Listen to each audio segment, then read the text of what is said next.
Welcome to Fan for Racing Radio. I'm Fan for Racing Sharon, and joining me today is Sal Sagala, and we are here today to review the New Hampshire race for the NASCAR Truck Series. 9 wins for Corey Heim. Sal, your overall thoughts about the race? Yeah, it was a good race, competitive. It was one of the cutoff races, so everybody was trying to get their last points and try to get the win and try to get to the next round. And Corey Heim went in there and took care of business and denied everybody and did what he had to do to get the race win. And Well, right now he's tied with Greg Biffle for the most wins in the Truck Series, and I'm pretty sure he's going to exceed it before the playoffs are over here. Corey Heim wins the record-tying 9th Truck Series race of 2025.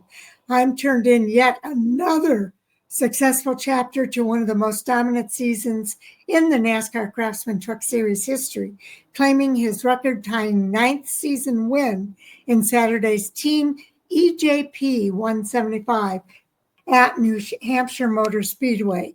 Corey Heim dominated the race, tying the most wins held by Greg Biffle. It was his first win at New Hampshire and the 20th in his young career. Heim started from the pole, swept all the stages, and led a race-high 124 of the 175 laps. Chandler Smith finished in second place. He really gave it an effort, but he failed to advance to the round of 8 in the playoffs. You may recall in the first 2 races of the playoffs, he had poor finishes due to mechanical problems. Then it was Jake Garcia finishing in 16th and also unable to advance. The top 10 were peppered with playoff contenders that did advance, however. Lane Riggs was third, followed by Gio Ruggiero. Then it was Ty Majeski, last year's champion, Grant Enfinger, Caden Honeycutt, Corey LaJoy, a non-playoff player, along with Christian Eckes, closed out the top 10. Tyler Ankren and Daniel Hemrick finished in 11th and 12th and also locked up their playoff spots. There were 3 lead changes among the 3 drivers and 8 cautions for 54 yellow flag laps. The average speed of the race was 88.027 miles per hour, and the fastest lap award goes to the number 11 team, that's Corey Heim, on lap 11. It sounds almost prophetic, at 29.886. The margin of victory for this race, Sal, was 0.823 seconds. And we had a lot going on here in this elimination race for the round of 10. yeah, we did. Congrats to Corey Heim on another win. He's just dominating this series this season. I'm sure losing the championship last year to Ty Majeski had a lot to do with it. And but either way, these drivers, we know they're all competitive from week to week. So it's just a matter of how can I better my last what I did last year. Chandler Smith made a run for it, but could never get really close enough to where he can go around Corey. And then we have Lane Riggs, who had the breakout season at the end of the season last year. He had a good season this year, made the playoffs. Gio Ruggiero is a top finishing rookie in 4th, and then like you said, then we go down, to all the other playoff contenders. Caden Honeycutt continuing to keep Stuart Friesen in the hunt, which is huge. Him not even having that much truck experience, and having all these good finishes. Did you see that Stuart Friesen was at the track? Yeah. Yeah, that was pretty cool. Yeah, he was there and talked with Caden for Caden to step in coming out of the super late model series, racing, for different teams there, and but being able to make the impact that he has is a testament in itself on Caden's talent. And Roger Carruth, another one, finishing the top 10. So congrats to all the top 10 drivers this week. And then also Andres Perez de Lara was leading for part of the race. I think he had the pole and led at the beginning of the race, which was pretty cool to see as well. There were a few drivers.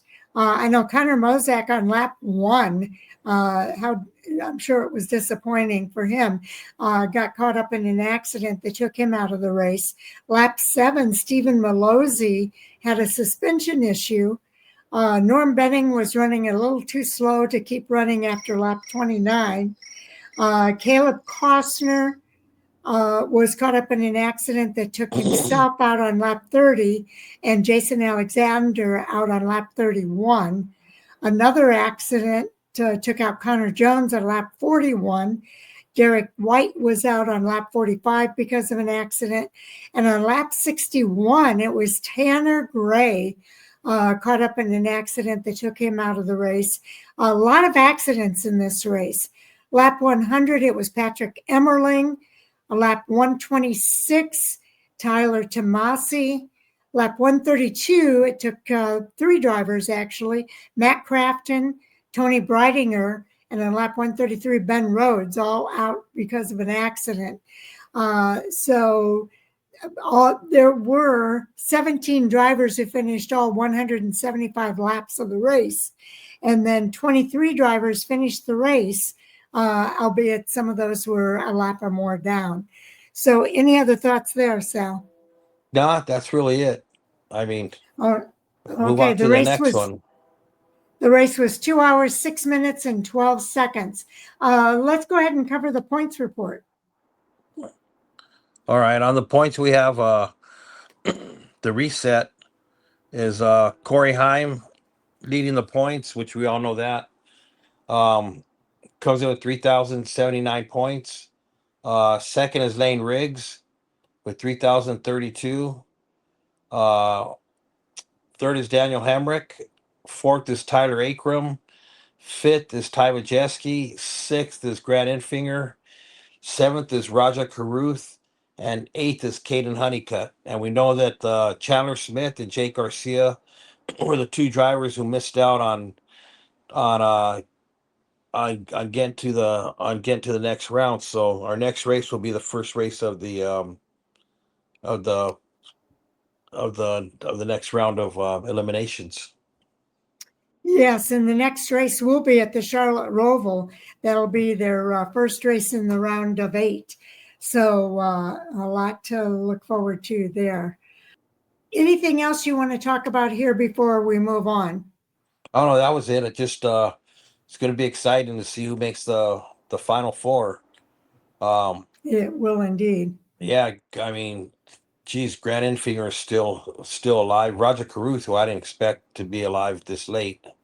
And then, like I said, you got to give kudos to Caden Honeycutt for picking up where Stuart Friesen had that wreck and to still be alive. Is wherever Caden goes, if he makes the next round or not, it's still a win-win for the team to put a driver to put Caden in who's never raced a truck before and put him in the position, not only the position but the fact that he's in the chase, put all the pressure on his shoulders, to carry the team, is a testament in itself. So good luck to all the 8 drivers that are left, and we'll see what happens when we get to Phoenix.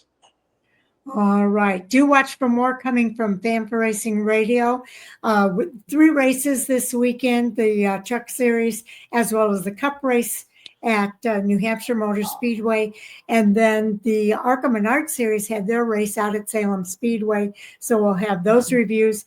10 o'clock tonight is our live stream for Hot Topic Sound Off with Chris and Jay. So definitely looking forward to that. We hope you'll join us in the live chat room during and interact with us during the live stream. And then later on this week, Sal and I will be doing all the previews for the upcoming races at Kansas Speedway, as well as the ARCA West race at Madera that is coming up. So, and then Taz and I hopefully will be able to do the fantasy report for Kansas on Friday. So watch for that on Friday. So can't leave without saying thank you, everybody, for tuning in.